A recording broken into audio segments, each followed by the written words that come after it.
One cool fact about ceiling fans is that they don't actually lower the temperature in a room. What they do is they dissipate the heat in the area, allowing for a cooling effect so that you can lift the thermostat temperature without sacrificing comfort. Isn't that cool? Hey everyone, I'm Scorpius.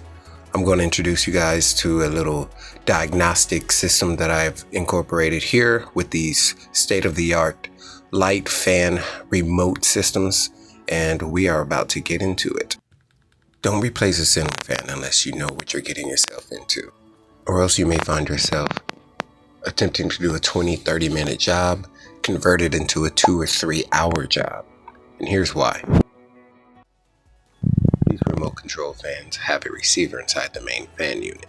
These receivers translate the signal coming from the remote, telling it to apply a certain function like the light dimming, the light color, and the fan speed.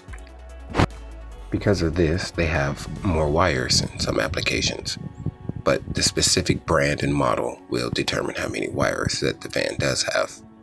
On this particular job, the client described issues of the light not working even though the fan would work, and that the remote that controlled this room also controlled the fans in the other rooms. That was a problem. I first diagnosed this fan by getting my multimeter to see if there was load running to the light. Because the light was secondary to the main wires coming from the wall, I had to check it through the receiver. Once I did that, I realized that once I turned the light switch to the on position, the receiver did not carry the load over to the light unit that's taking down, as you can see here.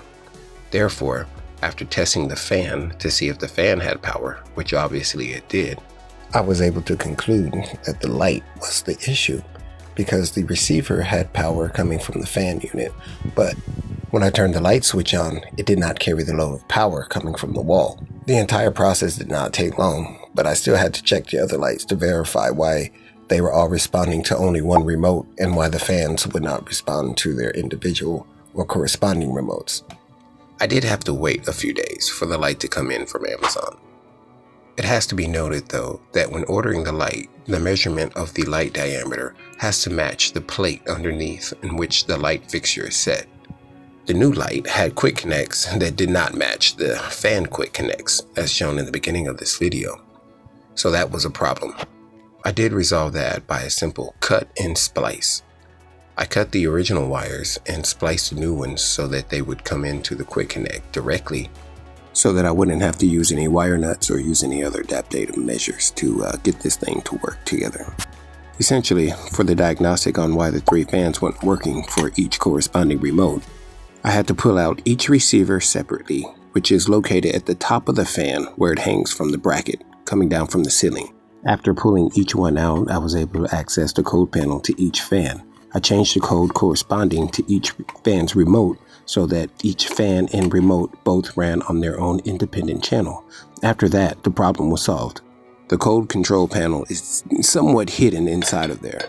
If you have something like a small screwdriver or a dental pick, you can switch all of the switches in the organization that you need them to be in. After verifying that all fans worked independently, I celebrated and went home.